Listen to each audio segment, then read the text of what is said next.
సగా భాగముగా ఎముకలలో ఒక ఎముకగా దేహములో సగా భాగముగా నారిగా సహకారిగా స్త్రీని నిర్మించినాడు దేవుడు.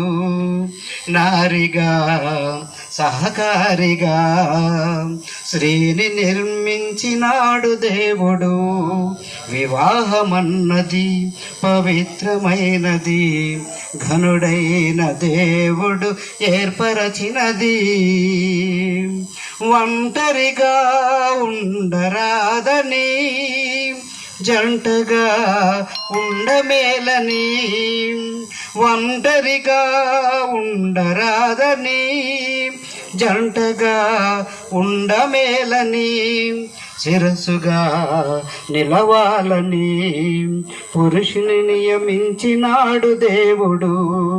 శిరస్సుగా నిలవాలని పురుషుని నియమించినాడు దేవుడు.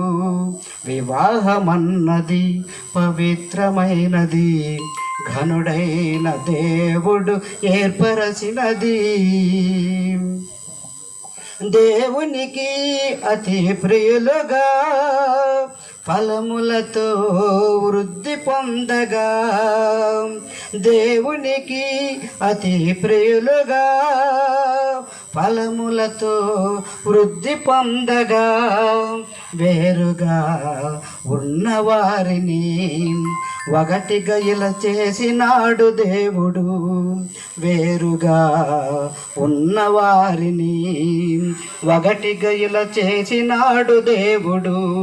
వివాహమన్నది పవిత్రమైనది, ఘనుడైన దేవుడు ఏర్పరచినది. Thank you sir.